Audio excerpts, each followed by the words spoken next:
दुनिया का सबसे बड़ा जानवर blue whale, the largest animal ever known to have lived on earth. देखिए, इस दुनिया में बल्कि पूरी कायनात में हर चीज का कोई ना कोई मकसद है। चाहे यहां दूर 147.84 मिलियन माइल्स दूर चमकता सूरज हो, या दुनिया का जो सबसे गहरा मकाम है मारियाना ट्रेंच 2550 किलोमीटर गहरा, वहां कोई जानवर तैर रहा हो, हर एक का कोई ना कोई मकसद है। Every creation is having a purpose. अब इस ब्लू व्हेल को देखिए, इसका वजन 1,36,000 किलोग्राम होता है, यानी 30 हाथियों के बराबर। इसकी तो जबान एक हाथी के वजन के बराबर होती है, और जब इसका बच्चा पैदा होता है तो रोजाना वो बच्चा 90 किलोग्राम वेट वो गेन कर रहा होता है। ब्लू व्हेल की लंबाई 100 फुट तक हो सकती है, और इसकी जो उम्र है वो 80 साल या 90 साल होती है। ब्लू व्हेल की उम्र का अंदाजा साइंसदान कैसे लगाते हैं? आपने देखा होगा, जो दरख्त है उनकी उम्र का अंदाजा कैसे लगता है कि उनके अंदर रिंग्स होते हैं, उसके तने में उस रिंग्स की गिनती की जाती है और एक रिंग 1 साल की निशानदही करता है। इसी तरह ब्लू व्हेल के कान में वैक्स जमती है, जिस तरह इंसान के कान में भी वैक्स होती है, और हर 6 माह के बाद उस वैक्स की एक नई तह आ जाती है और उन तहों को गिना जाता है, और यूं ब्लू व्हेल की उम्र का अंदाजा लगाया जाता है। और इसके कितने फवायद हैं पूरे इकोसिस्टम को कि जब तक ये जिंदा है, it sequester a huge amount of carbon from the environment and is responsible for the health of the ocean.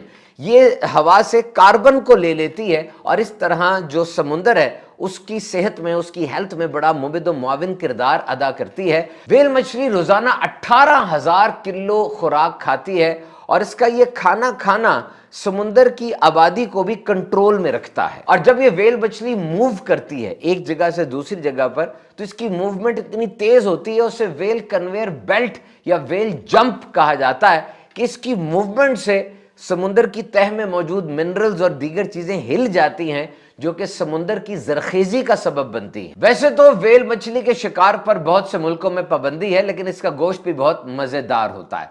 और हमारी इस कहानी का क्लाइमेक्स तब आता है जब व्हेल की मौत आती है। साइंस कहती है कि जब इसकी मौत आती है तो ये अपने नेस्ट से, अपने घर से बहुत दूर तैर के चली जाती है, और वहां जाकर फिर एक आखिरी डाइव लेती है, जिसे व्हेल फॉल कहा जाता है, और समुंदर की गहराइयों में जाके कोलैप्स कर जाती है और मर जाती है। सबसे पहले व्हेल मछली के मुर्दा जिस्म को खाने के लिए शार्क मछली और ईल फिश आते हैं। ये ईल फिश वो मछली है जिसमें बिजली निकलती है। जब भी इससे शिकार करना हो या इसको कोई थ्रेट हो एनवायरनमेंट से, इसके जिस्म से 800 वोल्ट तक बिजली निकलती है। ये व्हेल मछली को खा जाते हैं, और उसके बाद फिर टाइनी वॉर्म्स आते हैं, छोटे छोटे बैक्टीरिया, पैरासाइट्स, जो व्हेल के साथ चिमट जाते हैं और बाकी जो कुछ बचा उसको खाना शुरू कर देते हैं। और उसके बाद अब ज़ॉम्बी वॉर्म्स आते हैं। ये वो जरासीम हैं जो कि हड्डियां खाते हैं, और आके ये व्हेल मछली के उस ढांचे के ऊपर फैट्स और प्रोटीन्स को तहलील कर देते हैं। और फिर सिम्बायोटिक वॉर्म्स आते हैं। सिम्बायोटिक वॉर्म्स ये वो कीड़े हैं जो अकेले नहीं बल्कि दीगर जानदारों के साथ मिलकर उस मछली के ऊपर काम करते हैं। सारा ढांचा व्हेल मछली का मेल्ट होकर समुंदर की तह में चला जाता है, जो कि समुंदर की जरखेजी का सबब बनता है। और ये सारा अमल जो मैंने आपको बताया मौत के बाद का, ये 100 साल में तकरीबन मुकम्मल होता है। गौर कीजिए, व्हेल मछली मर गई, लेकिन कितनों को खाना दे गई, कितनों को जिंदगी दे गई। यानी एक अंदाजे के मुताबिक 100 स्पीशीज, 100 स्पीशीज, 100 जानवरों की नस्लें और तकरीबन 15,000 मुख्तलिफ किस्म के जानवर सिर्फ उस ढांचे से अपनी खुराक हासिल करते रहे। तो खुदाई शाहकार है, and it proves that every detail of nature is having a purpose. यानी इस कायनात का एक एक जर्रा, उसके अंदर कितनी हिकमतें पोशीदा हैं।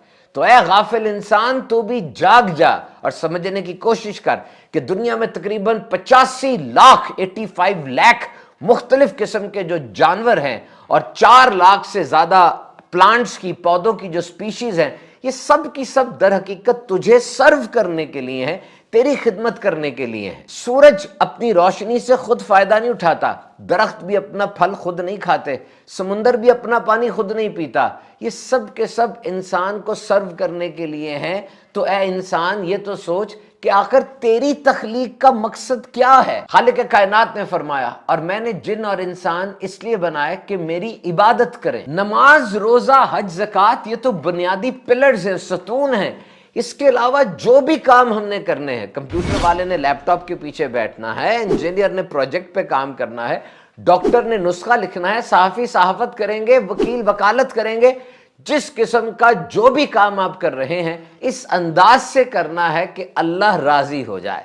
اسلام کے اصولوں کو سمجھ کر ان باؤنڈریز کا خیال رکھتے ہوئے، حد درجہ خیال رکھتے ہوئے اس کام کو پرفارم کرنا ہے۔ تو تاجر لین دین کرے یا پھر گھر دار خاتون وہ برتن دھوئے، اس مقصد کو ضرور یاد رکھے کہ میں اس دنیا میں آیا تو اس لیے آیا کہ میں اپنے اللہ کو راضی کروں، اپنے اللہ کی عبادت کروں۔ اللہ تعالی ہمیں اپنا مقصد پہچان لینے کی توفیق عطا فرمائے۔